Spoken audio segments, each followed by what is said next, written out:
Hello friends, welcome to my channel. ഇന്ന് ഞാൻ ഉണ്ടാക്കാൻ പോകുന്ന മുട്ട കബാബാണ് കേട്ടോ. വളരെ ടേസ്റ്റി ആയിട്ടുള്ള ഒരു സ്നാക്കാണിത്.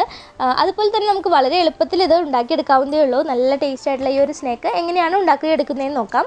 അതിനായിട്ട് ആദ്യം തന്നെ ഒരു ചീഞ്ചട്ടി എടുത്ത് അതിലേക്ക് 1 ടേബിൾ സ്പൂണോളം ഓയിൽ ഒഴിച്ചു കൊടുക്കുക. പിന്നെ ഒരു 4 പച്ചമുളക്, കുറച്ച് കറിവേപ്പില, അതുപോലെ ഒരു സവാള വളരെ നൈസായിട്ട് അരിഞ്ഞത് ഇട്ട് കൊടുക്കുക. ചെറുതായിട്ട് അരിഞ്ഞത് ഇട്ട് കൊടുക്കുക. ഇനി 1/4 ടീസ്പൂൺ ഉപ്പ് കൂടി ഇട്ടിട്ട് ഇത് നല്ലതുപോലെ ഒന്ന് വഴറ്റിയെടുക്കണം കേട്ടോ. അപ്പോൾ നന്നായിട്ട് വഴന്നു വന്നതിന് ശേഷം തീ ലോ ഫ്ലെയിമിലോട്ട് മാറ്റിയിട്ട് 1/4 ടീസ്പൂൺ മഞ്ഞൾപ്പൊടി, 1/4 ടീസ്പൂൺ മുളക് പൊടി, 1 ടീസ്പൂൺ കുരുമുളക് പൊടി ഇത്രയും ഇട്ട് നന്നായി ഒന്ന് മൂപ്പിച്ചെടുക്കുക. പൊടികൾ നന്നായി മൂത്ത് വരുന്ന സമയത്ത് നല്ലതുപോലെ വേവിച്ചെടുത്തിട്ടുള്ള ഉരുളൻകിഴങ്ങ് നമുക്ക് അതിലേക്ക് ഇട്ട് കൊടുക്കണം. എന്നിട്ട് നന്നായി ആ മസാലയായിട്ട് യോജിപ്പിച്ചിട്ട് ഒന്ന് നല്ലതുപോലെ ഉടച്ചെടുക്കുക. ഒരു പേസ്റ്റാക്കി എടുക്കണം. അങ്ങനെ നമ്മുടെ മസാല ഇവിടെ റെഡി ആയിട്ടുണ്ട്. ഇനി ഇതിവിടെ മാറ്റി വയ്ക്കാം.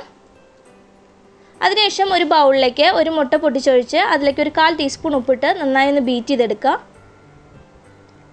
അപ്പോൾ നമ്മുടെ മുട്ടയുടെ മിക്സും റെഡിയായി. അതോടെ മാറ്റി വയ്ക്കുക. പിന്നെ നമ്മൾ പുഴുങ്ങിയെടുത്തിട്ടുള്ള മുട്ട നമുക്ക് എത്ര വലുപ്പത്തിലുള്ള മുട്ടയുടെ പീസാണ് നമ്മൾ കബാബിൻ്റെ ഉള്ളിൽ വെച്ച് കൊടുക്കുന്നതെന്നുണ്ടെങ്കിൽ അതുപോലെ പീസാക്കിയിട്ട് എടുക്കുക. ഞാനിപ്പോൾ ഒരു 8 പീസാണ് എടുത്തിട്ടുള്ളത് 2 മുട്ടയിൽ നിന്ന്. അതിനുശേഷം നമ്മൾ റെഡിയാക്കിയിട്ടുള്ള ഉരുളൻകിഴങ്ങിൻ്റെ മസാല ചെറിയൊരു പോർഷൻ എടുത്തിട്ട് കയ്യിലിങ്ങനെ ഒന്ന് ഉരുട്ടി കയ്യിൽ വെച്ച് ഒന്ന് പരത്തി കൊടുക്കണം.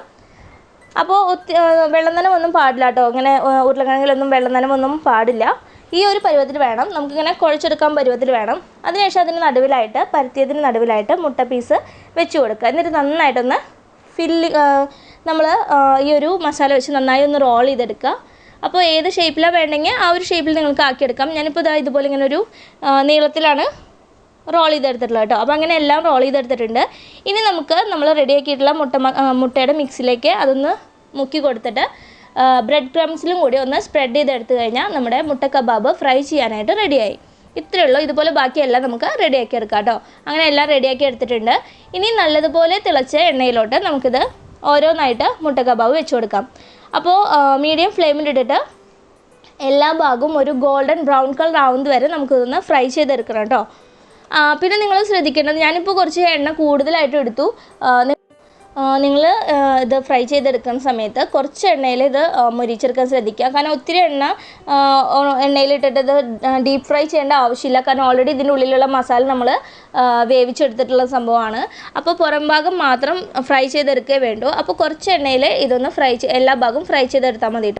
ഒത്തിരി എണ്ണയിലിട്ടിട്ട് ഇതുപോലെ ഇങ്ങനെ ഫ്രൈ ചെയ്യുമ്പോൾ അത് നമ്മുടെ കബാബ് കറക്റ്റ് നല്ലൊരു ഷേപ്പായിട്ട് കിട്ടില്ല. അതിങ്ങനെ പൊട്ടി പോകാനൊക്കെ ചാൻസ് ഉണ്ട്. അതുപോലെ എണ്ണയ്ക്ക് കുറച്ച് കൂടുതൽ കുടിക്കാനായിട്ട് ചാൻസ് ഉണ്ട്. അപ്പോൾ നിങ്ങൾ കുറച്ച് എണ്ണയിൽ നന്നായിട്ട് ഫ്രൈ ചെയ്തെടുക്കാൻ ശ്രദ്ധിക്കുക. അപ്പോൾ വളരെ ടേസ്റ്റിയാണ് ഈ ഒരു കബാബ് കഴിക്കാനായിട്ട്. അപ്പോൾ നിങ്ങൾ ഉണ്ടാക്കി നോക്കി ഇഷ്ടപ്പെട്ട് കഴിഞ്ഞാൽ ലൈക്ക് ചെയ്യാനും ഷെയർ ചെയ്യാനും കമൻറ്റ് ചെയ്യാനും മറക്കരുത് കേട്ടോ. Thanks for watching.